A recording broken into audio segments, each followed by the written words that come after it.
बिस्मिल्लाहिर्रहमानिर्रहीम। अस्सलाम वालेकुम नाज़रीन इकराम, मैं हूं मखदूम शहाबुद्दीन और आप देख रहे हैं मेरा फेसबुक और यूट्यूब चैनल। उम्मीद करता हूं आप सब लोग बखैर वाफियत होंगे और जहां भी होंगे अपने अहले खाना समेत खुश भी होंगे और महफूज भी। नाज़रीन इकराम, इय्याक नअबुदु व इय्याक नस्तईन। ऐ अल्लाह, हम तेरी इबादत करते हैं और तुझसे ही मदद मांगते हैं। आज 13 मार्च 2025 जुमेरात का दिन। इंतहाई अहम तरीन डेवलपमेंट्स हैं। सानिया जाफर एक्सप्रेस और फिर उसके बाद होने वाला ऑपरेशन पाक फौज के तर्जुमान के मुताबिक तो मुकम्मल हो चुका है, लेकिन अब 9 मई के बाद जाफर एक्सप्रेस क्या पाकिस्तान तहरीक इंसाफ के लिए सूरत हाल तब्दील करेगा? आइंदा आने वाले दिनों में क्या होने जा रहा है? और एक नया क्रैकडाउन और एक नई लहर जो है पाकिस्तान तहरीक इंसाफ के खिलाफ इकदामात की, उस हवाले से ग्राउंड्स जो हैं वो बनाए जा रहे हैं। इस हवाले से कुछ एक्सक्लूसिव इनसाइड डिटेल्स हैं जो आपके सामने रखनी है।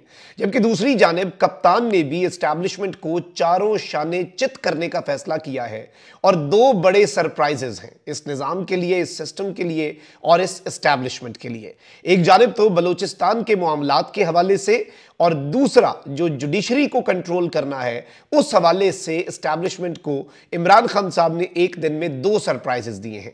इसके साथ ही साथ इस्लामाबाद में एक आम तरीन अफसर की छुट्टी हुई है और यह इस जानिब एक बड़ा वाज़ेह इशारा है कि आइन पसंद और कानून पसंद जजेस जब स्टैंड लेते हैं तो फिर निज़ाम को बहुत सी चीज़ों के ऊपर सरेंडर करना पड़ता है। आगाज़ इसी खबर से कर लेते हैं। जस्टिस मोहसिन अख्तर कियानी, आपको पता है कि इस्लामाबाद हाई कोर्ट के दबंग तरीन जज हैं। इनका रास्ता रोकने के लिए जस्टिस सरफराज डोगर साहब को लाया गया। अब एक शहरी है अली मोहम्मद, ये पीटीआई वर्कर है और इसको गैर कानूनी तौर पर हिरासत में रखा गया था। अदालती हुक्म पर आईजी इस्लामाबाद जो है अली नासिर रिजवी, वो इस्लामाबाद हाई कोर्ट आज पहुंचे।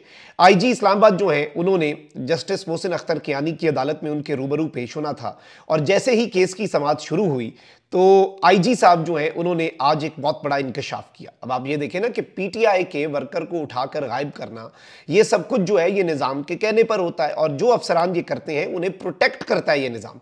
लेकिन जब आगे जज दबंग बैठा हो तो फिर चीज़ें मैनेज करना बड़ा मुश्किल हो जाता है।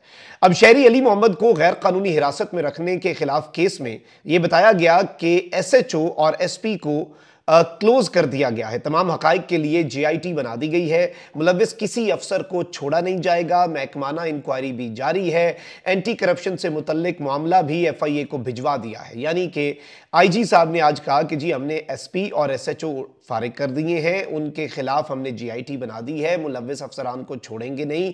डिपार्टमेंटल इंक्वायरी भी है। रिश्वत के मामलात के ऊपर, करप्शन के मामलात के ऊपर भी हम एफआईए को मामला भिजवा चुके हैं। फिर जस्टिस मोहसिन अख्तर कियानी साहब जो है उन्होंने पूछा कि शहरी अली मोहम्मद को गैर कानूनी हिरासत में रखने के खिलाफ केस कितना वक्त चाहिए तफ्तीश के लिए आपको? तो आईजी ने कहा कि तेजी से काम कर रहे हैं, जल्द तफ्तीश मुकम्मल हो जाएगी। अभी हमने दरखास्त गुजार को भी बुलाया हुआ है, वो तफ्तीश में अभी तक शामिल नहीं हुए, वो होते हैं तो हम होंगे। लेकिन इसमें एक चीज वाज़ेह है कि देखें, जब जज हक और सच पे डटा हो ना, फिर अफसर भी फारिग करने पड़ते हैं, फिर कुर्बानी के बकरे भी बनाने पड़ते हैं, क्योंकि उसके अलावा निजाम के पास ऑप्शन नहीं होता। आगे बढ़ते हैं नाज़रीन इकराम, 2-3 बड़ी डेवलपमेंट्स जिस तरह से मैंने आपको कहा मैं आपके सामने रखूंगा। एक जानिब तो तहरीक इंसाफ के सेक्रेटरी जनरल सलमान अकरम राजा ने हुकूमत और तमाम जमातों को साथ बैठने का मशवरा दिया है और एक बयान में सलमान अकरम राजा ने कहा कि जाफर एक्सप्रेस वाक़े के बाद कौम के पास इकट्ठे होने के सिवा कोई ऑप्शन नहीं, हमें सियासत से ऊपर उठना है। वैसे मैं ये बात कल से कर रहा हूँ।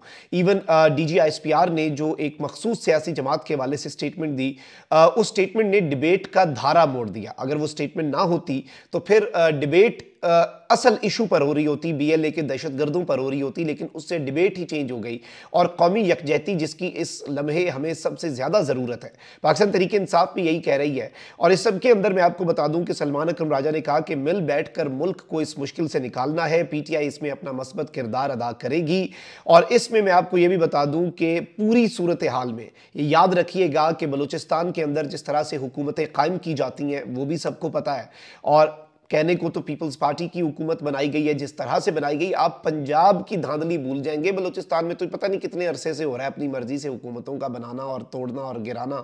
ये बलूचिस्तान के लिए कुछ नया नहीं है और आई थिंक के पॉलिटिकल मसाइल भी बहुत ज़्यादा हैं और कुछ चीज़ों को रीथिंक करना होता है। जब इस तरह के सानिहात हों या कोई बुरा वक्त आपके ऊपर आए तो एक जानिब जो जालिम है उसके ऊपर तो कहर बन के टूटें, लेकिन अपनी पॉलिसीज़ को रीविजिट करें, रीथिंक करें, रीएवैल्यूएट करें, उसकी बहुत ज़्यादा ज़रूरत होती है। लेकिन अब इमरान खान साहब जो हैं वो एक बहुत बड़ा पत्ता फेंकने जा रहे हैं और इस्टेब्लिशमेंट किस तरह से इसमें चारों शाने चित हो सकती है, क्योंकि देखिए बलूचिस्तान के मामलात जो हैं उनके ऊपर इस्टेब्लिशमेंट का एक होल्ड है।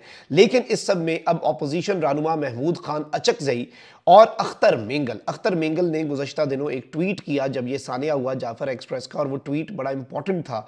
उसमें उन्होंने एक बहुत बड़ा क्लेम किया कि इस वक्त बलूचिस्तान का कोई ऐसा इलाका नहीं जिस पर स्टेट अपनी कंप्लीट रेट जो है वो क्लेम कर सके।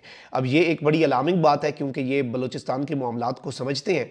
और इस सब के ऊपर अब ये बताया गया है कि इमरान खान साहब से जेल में अपोजिशन रहनुमा महमूद खान अचकजई और अख्तर मेंगल साहब जो है ये मुलाकात करेंगे। बलूचिस्तान और खैबर पख्तूनख्वा की सूरत हाल पर मुशावरत होगी और बिलखुसूस बलूचिस्तान के मामले पर इमरान खान साहब से डिस्कशन होगी। अपोजिशन जराये के मुताबिक दोनों रहनुमाओं की बानी पीटीआई से मुलाकात आइंदा चंद रोज में मुतवक्के है। दोनों रहनुमा बलूचिस्तान की सूरत हाल पर इमरान खान साहब से मुशावरत करेंगे।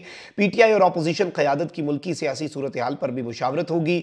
मुत्तहिदा अपोजिशन के तर्जुमान ने महमूद अचकजई और अख्तर मेंगल की इमरान खान साहब से मुलाकात के फैसले की तस्दीक कर दी है। अखुंज़ादा हुसैन यूसुफजई के मुताबिक अपोजिशन क़यादत ने अडियाला जेल में इमरान खान साहब से मुलाकात का फैसला कर लिया है। अख्तर मेंगल महमूद अचकजई के साथ अडियाला जेल में मुलाकात के लिए जाएंगे। बानी पीटीआई से बलूचिस्तान की सूरत हाल पर गुफ्तगू होगी। और मैं आपको यह भी बता दूं कि इसमें पीटीआई का मौक़िफ़ यह है कि बलूचिस्तान और केपी के मसाइल जो हैं वो सिर्फ सियासी क़यादत ही हल कर सकती है, इसमें मिलिट्री का रोल जो है वो लिमिटेड है। अब ये एक बड़ी अहम तरीन डेवलपमेंट है और ज़रा इसे उस एंगल से देखें जिसमें पूरे के पूरे निज़ाम का एक होल्ड बरकरार है। Very important. अच्छा, अब नाज़रीन किराम, इमरान खान साहब जो है उन्होंने एक और सरप्राइज दिया है और इमरान खान साहब ने इस्लामाबाद हाई कोर्ट में 3 जजेस का तबादला जो है वो चैलेंज कर दिया है। इन 3 जजेस के तबादले के ऊपर आपको पता है और सीनियरिटी के मामले के ऊपर इस्लामाबाद हाई कोर्ट के अपने 5 जजेस ने एक रिप्रेजेंटेशन भी फाइल की थी और जस्टिस आमिर फारूक ने जाते जाते वो रिप्रेजेंटेशन मुस्तरद कर दी थी। इन 5 जजेस ने उस हवाले से सुप्रीम कोर्ट में एप्लीकेशन दी भी हुई है और अब इस सब के अंदर कप्तान ने एस्टैब्लिशमेंट को ये सरप्राइज दिया है कि कप्तान इस मामले में खुद कूद पड़ा है। जुमेरात को बानी पीटीआई इमरान खान साहब ने इस्लामाबाद हाई कोर्ट में आईनी दरखास्त जमा करवाते हुए मौक़िफ़ इख्तियार किया है कि जजेस की तैनाती गैर आईनी है। तीनों जजेस का इस्लामाबाद हाई कोर्ट में तबादला कलअदम करार दिया जाए। इमरान खान साहब ने दरखास्त में इस्तदा की कि अदालत अल जिहाद ट्रस्ट केस के तनाजुर में शफाफियत यकीनी बनाने का हुक्म दे। अदालत करार दे कि आर्टिकल 200 का इस्तेमाल मुफस्सिल मुशावरत से ही मुमकिन है, यानी कि इस तरह से नहीं कि अपनी मर्जी से। दरखास्त में इस्तदा की गई है कि इस्लामाबाद हाई कोर्ट के पहले से मौजूद जजेस को इंतखाम का निशाना बनाया जा रहा है। इस्लामाबाद हाई कोर्ट के जजेस ने मुदाखलत के खिलाफ आवाज़ उठाई थी क्योंकि इस्लामाबाद हाई कोर्ट के जजेस ने मेरे खिलाफ मुकदमात मेरिट पर निपटाए थे। दरखास्त में मौक़िफ़ इख्तियार किया गया है कि बगैर हल्फ उठाए एक जज को लाकर कायम मकाम चीफ जस्टिस बनाया गया।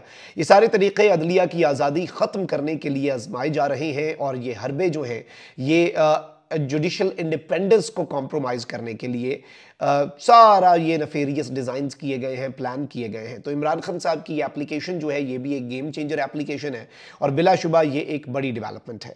लेकिन अब आते हैं पाकिस्तान तहरीक इंसाफ के ऊपर एक और क्रैकडाउन पर। आपको मालूम है कि इस वक्त मुकम्मल तौर पर यूँ लग रहा है कि हुकूमती वज़रा BLA को छोड़कर PTI पर चढ़ दौड़े हुए हैं।